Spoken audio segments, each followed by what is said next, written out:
यानी यहाँ जो बात की जा रही है, बात ये की जा रही है, देखें कि जो लोग भी अस्सलात को नमाज करार देते हैं, जो कहते हैं ये नमाज ही अस्सलात है, उनके पास दलाइल क्या हैं? जो उनके पास जो बुनियादी दलाइल हैं वो दो बुनियादी दलाइल हैं। सबसे पहली दलील क्या है? सबसे पहली बुनियादी दलील ये है कि कुरान में नमाज का, यानी नमाज नहीं कहेंगे फिलहाल, कुरान में सलात का हुक्म तो है, लेकिन कुरान ये नहीं बताता कि अस्सलात है क्या और कायम कैसे करनी है, कब और कैसे कायम करनी है, ये कुरान नहीं बताता। यानी कुरान में सिर्फ अस्सलात का हुक्म है, हुक्म तो है, उसके अलावा बाकी कुछ नहीं है। और फिर अब अस्सलात क्या है, कैसे कायम करनी है, कब कहाँ कायम करनी है, किस तरह कायम करनी है, इसके लिए हमें रहनुमाई कहाँ से लेनी पड़ेगी? उसके लिए यही कुरान कहता है कि इताअत करो अल्लाह की और उसके रसूल की।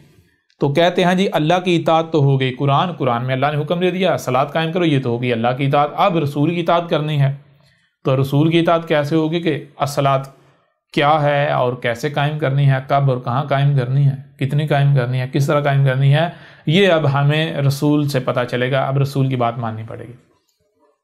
अब फिर कहते हैं ये रसूल तो हमें मौजूद नहीं है, अब रसूल की इताअत कैसे की जाए? हाँ, उसके लिए फिर क्या जनाब, उसके लिए रवायात, जिन्हें हदीस का नाम दिया था, हदीस से जो यानी रवायात हैं, रवायात से फिर सुन्नत रसूल को अख़ज़ किया जाएगा, रवायात के ज़रिए रसूल की इताअत की जाएगी। लिहाजा फिर क्या किया जाएगा, रवायात से अस्सलात को जाना जाएगा, अस्सलात क्या है और फिर वो कैसे कायम करनी है, उसके बाद फिर उसे वैसे ही किया जाएगा। ठीक है। लिहाजा अब अगर जो पहली इनकी दलील है वो ही गलत साबित हो जाती है, उसके परखच्चे उड़ जाते हैं, उसको जड़ से उखाड़ दिया जाता है कि कुरान में अस्सलात का हुक्म तो है, तफसील नहीं है।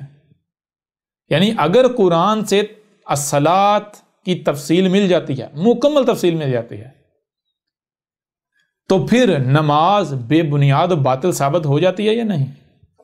इनकी ये जो दोनों, इनके जो नमाज के हक में दोनों बुनियादी दलाइल हैं, इनके परखच्चे उड़ जाते हैं या नहीं उड़ जाते? आपके सामने है भाई। क्यों ये तमाम के तमाम जो मुलाटे हैं जो नमाज को सलात करार दे रहे हैं, क्यों नमाज को सलात करार दे रहे हैं? सबसे पहली जो बुनियादी दलील है, इनकी जो बुनियाद है, बुनियाद ये है, इनका कहना यह है कि भाई कुरान में अस्सलात का हुक्म तो है, कुरान ये नहीं बताता कि अस्सलात है क्या, यानी अस्सलात की तफसीलात नहीं बताता, अस्सलात के बारे में मजीद कोई रहनुमाई नहीं करता, इस पर कुरान खामोश है। ठीक है जी। इसलिए हमें बामरे मजबूरी रवायात से, जिन्हें हदीस का नाम दिया जाता है, उनसे रहनुमाई लेना पड़ेगी। तो वो फिर जब हम उनसे रहनुमाई लेंगे तो वो बताती हैं जनाब अस्सलात नमाज है।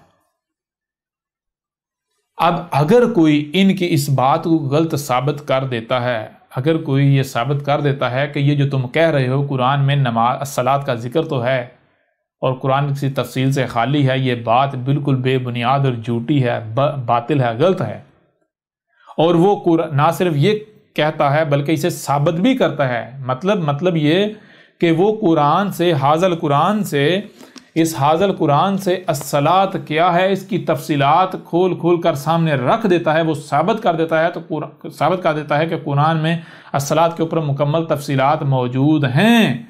तो फिर ये जितने भी नमाज को सलात करार देने वाले हैं, इनके पास कोई बुनियाद, कोई दलील, कुछ नहीं रहता। इनके पास यहाँ तक कि कोई उज़र और कोई बहाना भी नहीं रहता कि फिर अस्सलात का ये कुफ्र करें, जिसे कुरान से वाज़े किया जाए। ठीक है जी। तो आप देखें अब अहमद ईसा क्या करेगा। अहमद ईसा इनके परखच्चे उड़ा कर रख देगा। अहमद ईसा सबसे पहली बात कि इनकी इस बात को बेबुनियाद और बातिल साबित करेगा, जो ये कहते हैं कि इस कुरान में अस्सलात का जिक्र तो है लेकिन अस्सलात की तफसीलात नहीं है। इनकी इस बात को अहमद ईसा झूठा साबित करेगा और अहमद ईसा साबित करेगा कि ये लोग मकार हैं, झूठे हैं, ये फासिक हैं, ये वो हैं जो कुरान को बदलने वाले हैं, ये वो हैं जो कुछ सामने लाते हैं और कुछ छुपा देते हैं। ठीक है ना? क्यों?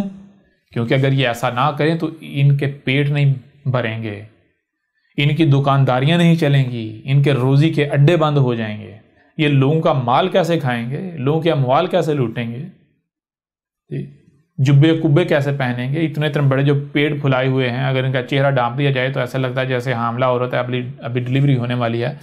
इनकी ये हालतें कैसे बनेंगी? फिर तो ये सब कुछ नहीं ना होगा, फिर तो पेट ही नहीं निकलेंगे। हालांकि आज से 14 सदी कबल मोहम्मद ने कहा था जान लो बड़े पेट वाला मोमिन हो ही नहीं सकता। मोमिन हो और उसका पेट निकला, इस सवाल ही पता नहीं होता। और ये बहुत गहरी बात है, ये वही समझ सकता है जो मोमिन है, क्योंकि मोमिन को पता है उसके लिए खाने को इस दुनिया में कुछ नहीं बचा है। खाना है तो क्या खाना है। मोमिन का मतलब है वो शख्स जो अगर एक राई बराबर हरकत भी करता है, उफ भी करता है, तो वो वैसे ही करता है जैसे उसके रब ने उसे कहा है, रब की हिदायत के मुताबिक। यानी कोई भी अमल करता है तो सबसे पहले उसके बारे में मुकम्मल जानता है, मुकम्मल इल्म हासिल करता है कि क्या ये मेरे रब का हुक्म है।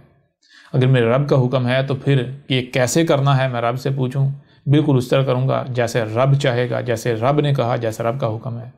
उसके बाद ये मर गया। इस तरह मोमिन अगर खाना है तो सबसे पहले मोमिन ये जानेगा कि मैंने खाना क्या है, मेरे मालिक ने, मेरे खालिक ने मेरे लिए क्या खाना अलाउ किया, हलाल अलाउ इजाज़त दी क्या खाने की। तो जब वो उसके पीछे यानी कि उसके बारे में इल्म हासिल करेगा, जानेगा, तो पता चलेगा मेरा रब तैयब और तैयब से हु करता है, तैयब की तरफ खींचता है, तैयब को अपने साथ जोड़ता है। तो मेरे रब ने तैयब खाने की इजाज़त दी है, तैयब कहा है वो खाना है। तो जब मोमिन तैयब के पीछे पड़ेगा, तैयब को जानेगा तैयब क्या है, तैयब के पीछे पड़ेगा, पता चलेगा भाई तैयब तो कुछ है ही नहीं, खाने को तो कुछ है ही नहीं। और जो आप सारी पता ज़िंदा तो रहना है, क्योंकि जिस मकसद की दुनिया में लाया गया उस मकसद को पूरा करने के लिए ज़िंदा रहना लाजिम है। लिहाजा मोमिन का मकसद खाने के लिए ज़िंदा रहना नहीं होगा, बल्कि मोमिन का मकसद बन जाएगा ज़िंदा रहने के लिए खाना, और ज़िंदा उसने रहना अपने मकसद को पूरा करने के लिए। तो इसलिए मोमिन जो है वो जो तैयब होगा, जो कि इंतहाई कम होगा, उसी का इस्तेमाल करेगा, वही खाएगा और उतना खाएगा जितनी ज़रूरत है।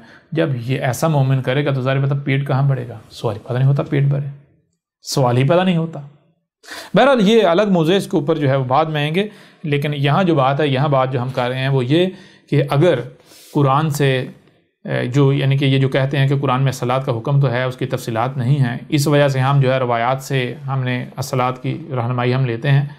तो अगर इनकी ये बात बेबुनियाद बातिल साबित हो जाती है, झूठी साबित होती है, गलत साबित हो जाती है, तो फिर इनके पास किसी किस्म का कोई उज़र नहीं रहता। फिर दुनिया की कोई ताकत जो नमाज है उससे सलात नहीं कह सकती। अगर वो कहता है तो फिर वो मुजरिम होगा। तो इनको जो है हम बेबुनियाद और गलत साबित करेंगे। तो अब थोड़ा बढ़ते हैं आगे।